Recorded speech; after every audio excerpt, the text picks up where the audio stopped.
The House will come to order.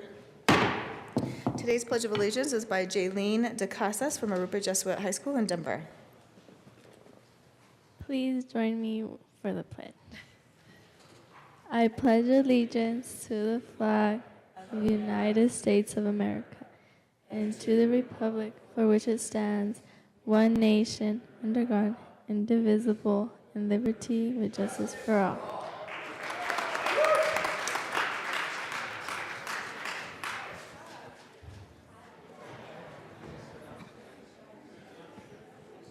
Representatives Arndt.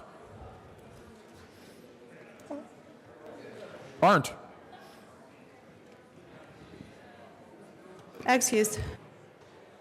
Becker J. Becker K. Beckman.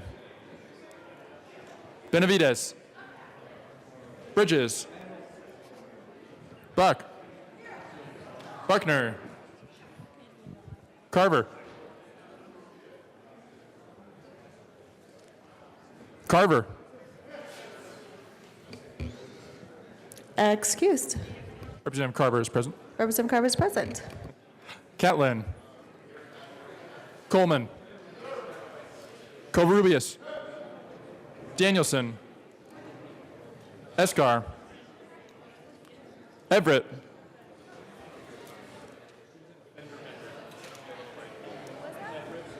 Oh. Excused. Exum. Foot. Foot. Thank you. Garnett. Janal. Gray. Hamner. Hanson. Herod. Herod. Excused. Putin. Representative Arndt is present. Humphrey. Humphrey.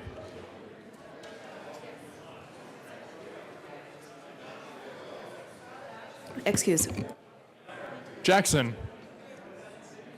Kennedy.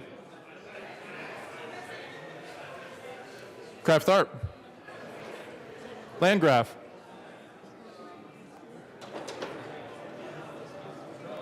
Landgraf.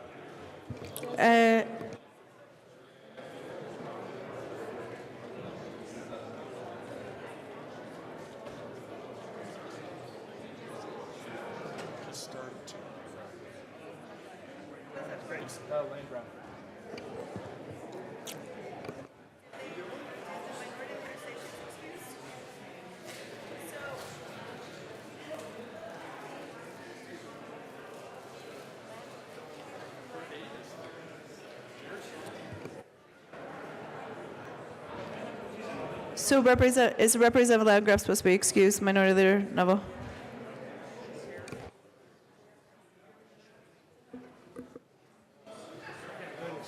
Excused. Lawrence. Lebsock. Lee. Leonard.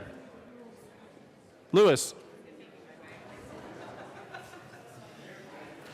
Lewis.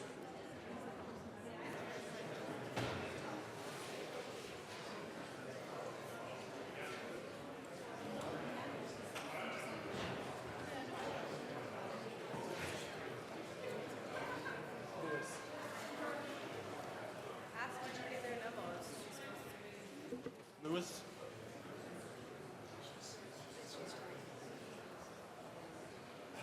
Excused. Liston. Lontine. Lundeen. McKean. McLaughlin. Melton. Melton. Excused. Michelson Janae. Neville. Pabon. Pedersen. Rankin. Ransom. Ryer. Representative Landgraf is present. Ryer.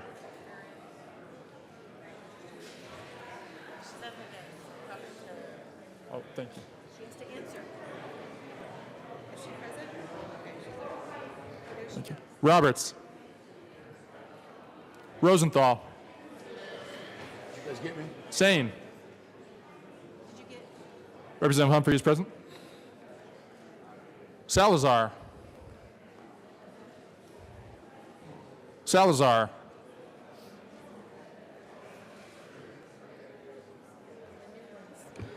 Excuse.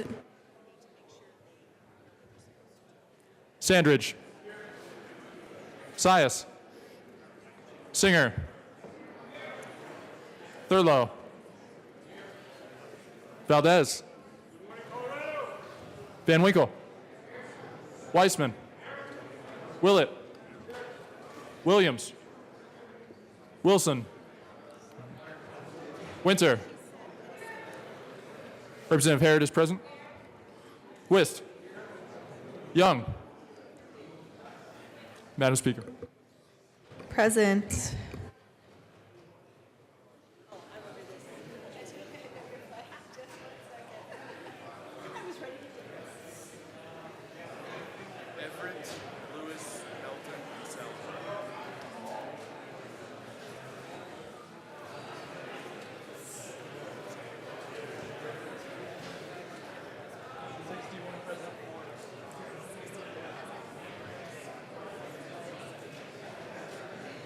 All right. With 61 present and 4 excused, we do have a quorum. Representative McLaughlin. Thank you, Madam Chair. Madam Speaker, I move that the reading of the Journal of Friday, January 19th, 2018 be dispensed with and approved as corrected by the Chief Clerk. All right, members, you have heard the motion. All of those in favor signify by saying aye. Those opposed signify by saying no. That motion passes. Announcements and introductions. Representative Rosenthal. Thank you, Madam Speaker. So members, on Wednesday morning from 7:30 to 8:30, the Jewish Community Relations Council, the JCRC of Jewish Colorado, which is a coalition of pretty much every organization in the Jewish community, will be here to meet with you at the Old Supreme Court. So if you don't mind stopping by, saying hello to members of the Jewish community, and of course there'll be coffee, and I can't guarantee it'll be bagels or bagels from Rosenberg's, but I'm sure it'll be something fairly good to eat. So members, hopefully you can stop by. Remember, Wednesday, 7:30 to 8:30, probably till 9. So look forward to seeing you there. Toda Rabbah. Representative Ransom. Representative Ransom. Thank you, Madam Speaker. Members, if you can join the Christian Home Educators of Colorado tomorrow morning for breakfast right outside the Supreme Court chambers. They'll be there with some students. They'd love to answer some questions and visit with y'all a little bit, and they'll be serving breakfast. That's tomorrow morning at 8 a.m. Further announcements or introductions? Representative Exum. Thank you, Madam Speaker. I have requested and received approval to be off tomorrow, take care of some things in the Springs. Okay, that is approved. Thank you. Further announcements or introductions? Representative Wilson. Thank you, Madam Speaker.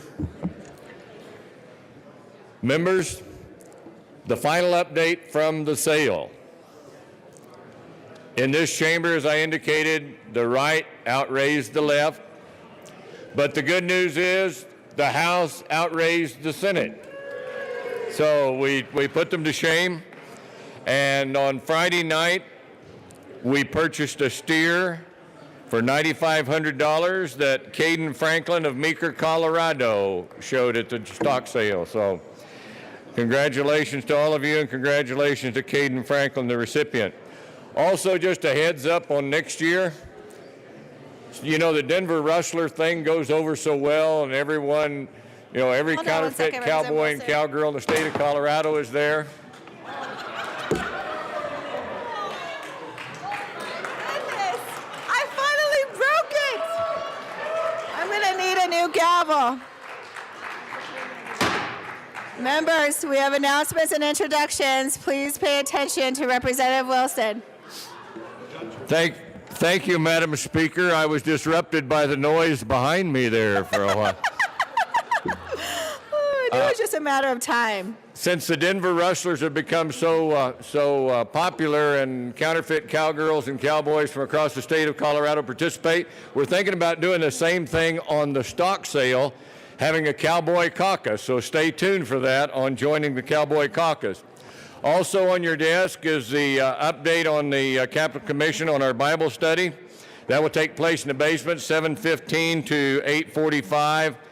You can come and go or whatever. Notice it says breakfast will be served. Good stuff.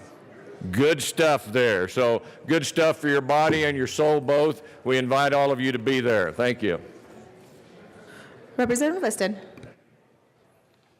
Thank you, Madam Speaker. Members, this is just an announcement. Some of you have maybe signed up for the radiologist and anesthesiologist reception this afternoon or this evening from 5:30 to 7. If you've signed up, they would like you to attend. It's at the Art Hotel for the hosted by the radiologist and anesthesiologist. So if you signed up, they would be happy to see you there. That's this evening at the Art Hotel at the corner of across the street from History, Colorado. Thank you very much. Representative Braken. Thank you, Madam Speaker. And when you finish with the Art Hotel, come over to the Brown Palace. I'm sure we're all proud of our wonderful tourism industry in Colorado. The Tourism Industry Association of Colorado reception is tonight in Brown Palace Hotel, 5:30. Come meet all these wonderful professionals from around the state who are setting record numbers every year in supporting our economy. Thanks. Further announcements or introductions? Representative Pabon. Thank you, Madam Speaker. Good morning, members. Just wanted to put another reception coming up, not tonight, but tomorrow night. The Colorado Technology Association will be having its annual legislative reception. That's from 4:30 to 6:30 at 1600 Broadway, Suite 1350. This is an important opportunity to talk about tech-related issues that are going to be affecting us in Colorado, different pieces of legislation, different ideas and concepts that are swirling around us. And come by and say hello to tech leaders, tech executives, and enjoy the company of your colleagues and friends. Hope to see you tomorrow night, January 23rd, Tuesday, 4:30 to 6:30, the Colorado Technology Legislative Reception. All right. Further announcements or introductions? Representative Arndt and Representative McKean. Thank you, Madam Speaker. Because this might be the only time we have announcements and introductions today, Representative McKean and I would like to say that we are privileged today to have a group of visitors who aren't quite here yet, but from the CU School of Medicine. They are part of the school's rural track, which has a goal of increasing the number of CU Medical School graduates who practice in rural communities in Colorado. They'll be presenting to the House Ag, Livestock, and Natural Resource Committee this afternoon. A few of our members are joining them for lunch in the First Baptist Church, and we are pleased to have part of the delegation on the floor coming this morning. Representative McKean. Thank you, Madam Speaker. And guys, when they get here, they'll be sitting back toward the assignables office. Please go say hello to them. From the CU School of Medicine, Rural Track staff, we're going to have Mark Deutschman, the MD, the founding director of the Rural Track. We're going to have Melanie De Herrera, who is the Rural Track program manager. Roberto Silva, the Rural Track assistant director. And then we'll have medical students, Sammy Herrera, Drake Cisneros, Darren Cisneros, Nicholas Stefanis, Carly Urbach, James Bowie, Amy Leach, and a graduate of that Rural Track program, Logan Mims. Please go back and say hello to them. These are the folks that we are going to be helping hopefully send it out to our rural hospitals so that places like Alamosa, places like Durango, places where we have a shortage of medical professionals, places like Steamboat, where we can get people out into our rural areas. Thank you. All right. Representative Lawrence. Thank you, Madam Speaker. And members, I just want to remind everyone, and hopefully you got this invitation, for the Colorado Legislative Women's Caucus. Our welcome back to session will be tonight from 4:30 to 6:30 p.m. at the Blueprint Strategies office at 837 Sherman Street. So I hope you can all visit us with the Colorado Women's Caucus, and then you can go on to the other receptions that are also happening tonight. But this is a great place to start. And gentlemen, you are, of course, welcome to join us. Representative Everett. Thank you, Madam Speaker. We actually have a student group, I think, in the House. Is this Ralston Elementary up here? Let's welcome Ralston Elementary from my district. Thanks, guys. Welcome to the legislature. All right. Wow, that's a great gavel. Thank you, Marilyn. With that, Representative Michelson Janae. Thank you so much, Madam Speaker. I'm going to request a moment of personal privilege. A moment of personal privilege is granted. Members, I come with sad news. On April 3rd of last year, we welcomed Kobe in the middle to say the Pledge of Allegiance in our chamber. This picture was taken on March 20th, 2016. The following day, Kobe woke up very ill and was taken to Children's Hospital where they discovered his glioblastoma. They didn't expect for Kobe to live very long, but it was 2016, and April 3rd, 2017, he stood before us in this chamber, and as the pictures advance, you'll come to see Kobe here in our chamber. Kobe had a light around him even before he was ill that shone everywhere he went. He was very well loved by his peers. He was always singing and playing the drums, and he was the light of our community. His father is my rabbi, his mother, my friend. When we brought Kobe here to our chamber, we didn't know, how long he had. I remember setting the date with his mother and thinking, could I wait that long? Could we wait that long? And Kobe was 12, and in the Jewish tradition, 13 is when your bar mitzvah is.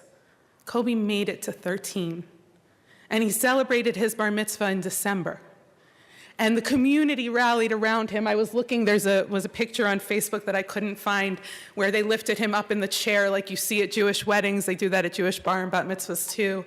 And Kobe just had all the joy in the world on his face. His parents made sure every last minute of Kobe's life was filled with joy.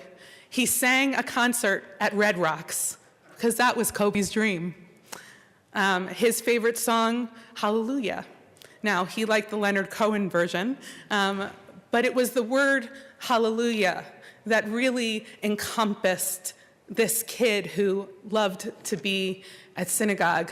His parents started a special service that was all around music and drumming and songs from other cultures, and the beauty of that was that Kobe was the light of those services. We gave him a tribute, and we gave him a flag, and his mother told me they have both of those framed, including the sergeants who gave him a beautiful challenge coin, all of which meant the world to Kobe. As you scroll through the Facebook posts, you can see the question, why? 13 years old. As a parent, I can't even imagine what that family is going through. Rabbi Grunwald also serves alongside of Rabbi Dahlin, and Rabbi Dahlin's wife Tammy posted on Facebook the hashtag for Kobe. Because what could we do for Kobe? As a community of cancer survivors, Kobe's mother included, many of us either here in the room are included or know those who are cancer survivors, we say, I lived a lot more life. Why not me? Why him? We can't ask that question, but we can live our life fully and forever for Kobe. He encompassed the beauty and the ray of sunshine that is Colorado, and he should be our message. I just wanted to read just a couple of words from the Psalm of, there are many, many hallelujah Psalms, but Psalm 146, he says, I will make music to God while I exist. Do not rely on nobles nor a human being, for they hold no salvation. When the spirit departs and returns to earth, on that day all plans shall perish. Praiseworthy is one whose help is from God, whose hope is from God. He is the maker of heaven and earth, the sea and all that is in them. Kobe is the sea and the sun and the mountains, and he is our Colorado. The family asked that if anybody would like to make contributions, they do so to Children's Hospital, who gave Kobe so much more life than he anticipated. I will be making a contribution in the name of our chamber. If anybody cares to contribute $1, anything, it doesn't matter. There will be an envelope on my desk all week that says, for Kobe. And for Kobe and for his parents and for his family, you were all there, and I thank you. And let us hold his name in special memory as we do our work this session. Thank you. Thank you, Representative Michael Sanjanay. Further announcements or introductions?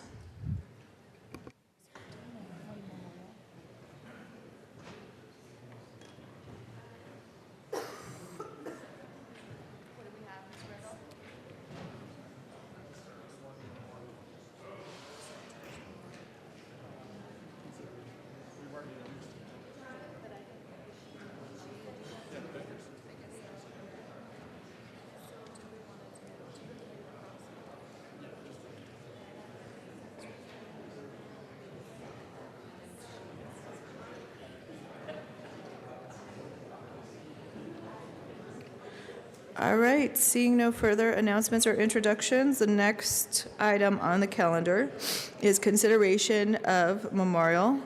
Mr. Randall, please read the title of SJM 18-001. Senate Joint Memorial 1 by Senators Jones and Baumgartner, also Representative Singer and Thurlow, concerning the need for Congress to fund catastrophic wildfire response costs outside of federal forest management agencies' normal budgets. Representative Singer. Thank you, Madam Speaker. I move Senate Joint Memorial 18-001 and ask that it be read at length.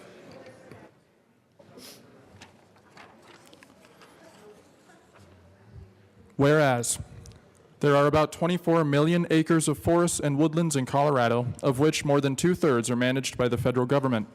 And whereas Colorado's forests are increasingly susceptible to forest fires, with an average about 40,000 acres burned per year from 2004 through 2007, but an average of more than 140,000 acres burned per year from 2008 through 2014. And whereas, according to the Insurance Information Institute, Colorado has the second highest percentage of households that are at high or extreme risk from wildfires of any state in the nation. And whereas, under current federal law, money that was originally budgeted to mitigate fire risk, protect and restore watersheds, increase forest health, promote recreational opportunities, and conduct necessary forest planning is diverted to fight fires once the amount budgeted for firefighting has been depleted. And whereas the United States Forest Service spends only 16% of its annual budget on fire suppression and response in 1995, but recently announced that in 2015, for the first time, it will spend more than half its budget to fight wildfires. And by 2025, it expects to spend 67% of its budget on that task. And whereas a 2013 study by Headwaters Economics showed that in the 1990s, average federal spending to suppress wildfires was less than $1 billion annually, but since 2002, federal spending has risen to over $3 billion annually, and costs are still rising. And whereas paying for catastrophic wildfire response should not come at the expense of programs that reduce the risk of wildfires, because doing so plainly creates a feedback loop that increases the frequency and severity of catastrophic wildfires. And whereas Congress is currently considering several measures that would create alternative ways to pay for catastrophic wildfire response costs, now therefore be resolved by the Senate of the 71st General Assembly of the State of Colorado, the House of Representatives concurring herein, that Congress should enact laws necessary to protect federal land management agencies' ability to mitigate the risk of catastrophic wildfires and manage the lands within their jurisdiction by funding catastrophic wildfire response in a manner analogous to that used for natural disasters. Representative Singer. Thank you, members. Please be seated. I know we have a lot of business to get to today and this week, and so I will be brief. You heard the resolution. Many of these resolutions are multiple pages, but this one's pretty short and sweet because we know that the issue is just that dire, but just that clear. You heard a number today, 50% of the U.S. Forest Service budget, 50%. Compared to 20 years ago, 15%.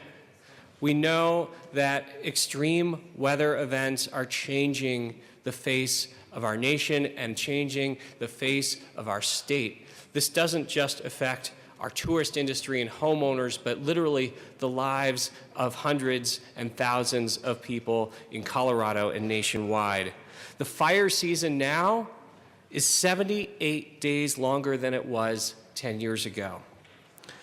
And you heard a number. You heard a number just recently, and I'm going to give you a couple more.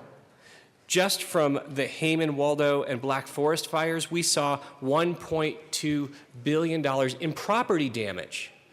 Let's not forget about commerce and tourism and all those other things that happened, but just in property damage alone, $1.2 billion. And if that's not bad enough, we all saw the pictures and the videos from California. $3 billion. $3 billion in property damage. And most importantly, and I know we'll see this unfortunately in Colorado again, but in California alone in those fires, 44 deaths. Not just firefighters, teenagers, seniors, and everything in between, 44 deaths. This is the cost of the status quo. We have an opportunity to send a message today with this joint memorial to make sure that our federal partners understand that we are willing to work in partnership, but it is time to stand up and look at the real cost of doing nothing. And with that, I ask for an aye vote on Senate Joint Memorial 1. Representative Thurlow. Thank you, Madam Speaker. Good morning, members. I also ask for an aye vote on Senate Joint Memorial 18001. We send these off a lot, memorials, resolutions to different people, and sometimes we wonder if they do any good. I think this one is especially timely in that our federal counterparts will just be going back to work when they get it, so it will be right at the top of their list. The issue that we're talking about is that Representative Singer has laid out, and I won't repeat it, but the funding for all other natural disasters comes out of FEMA for most other natural disasters. We've never made that switch with forest fires. Forest fires are certainly disasters. They're becoming worse every year, and we've never made the connection between a natural disaster and a forest fire. We still fund it from the same federal budget that we did 20 years ago. So that's part of the issue, is if we could increase the funding for that budget, or if we could switch the forest fire funding over to FEMA, it would go a long ways towards solving the problem that's so important to us here in Colorado. So thank you for listening. I ask for an aye vote. All right, there is a motion on the table. The question before us is the passage of SJM 18-001. All of those in favor signify by saying aye. Aye. Those opposed signify by saying no. SJM 18-001 is passed. Representative Thurlow. Thank you, Madam Speaker, and I move that today's roll call be added as co-sponsors. All right, seeing no objection, today's roll call will be added as co-sponsors. And that is all of the business that I have for today. Further announcements or introductions? Representative Singer. Thank you, members, for your attention. Public Health and Human Services Committee members, we are going to be adding one more item to our list for Tuesday's hearing. We are going to be hearing the physical therapy sunset from DORA. So please make sure that you're there on time, since we will now have 3 bills and 1 sunset to go through. Look forward to seeing you tomorrow at 1:30. All right. Representative Pabon. Thank you, Madam Speaker. And members of the House Finance Committee, you probably noticed by now by looking at your calendar, but we did have an additional bill that was added Friday afternoon, House Bill 1116. So that will be on the agenda this afternoon at 1:30 in the House Finance Committee. So please take note, and we'll see you there. Great. Representative Arndt. Thank you, Madam Speaker. Members, today House Ag, Livestock, and Natural Resources meets for the first time this session in the brand new room, redone room 107. Same room, new look. So we're going to hear bills 1008 and 1053. Both of those are Water Resource Review Committee bills. We're also going to hear a short presentation by CU Medicine Rural Track. Thank you. See you there. Please be prompt. Okay. Representative Crafthorpe. Thank you, Madam Speaker. Business Affairs and Labor Committee, just please note that we are meeting tomorrow morning at 10:30, Joint Business Committee meeting in room 271. So that's upon adjournment tomorrow morning. We'll be visited by JBC to talk to us about budget matters, and the legislative staff who will talk with us about the new fiscal note process. There is no committee meeting tomorrow afternoon at 1:30. Thank you.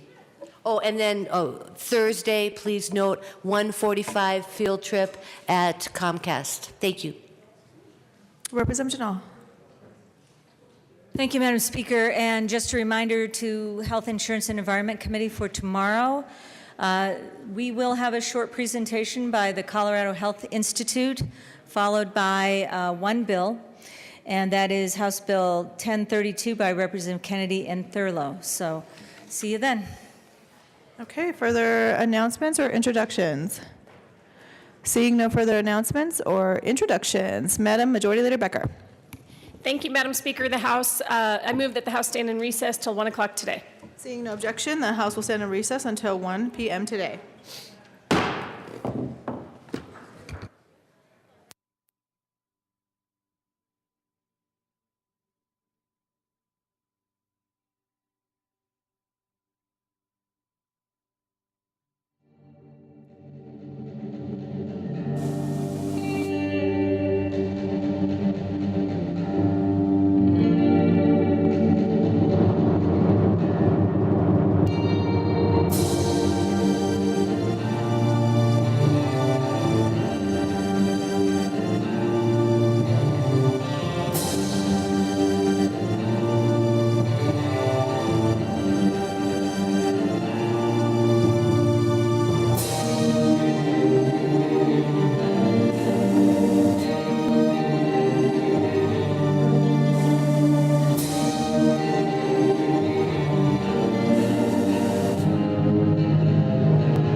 Thank you.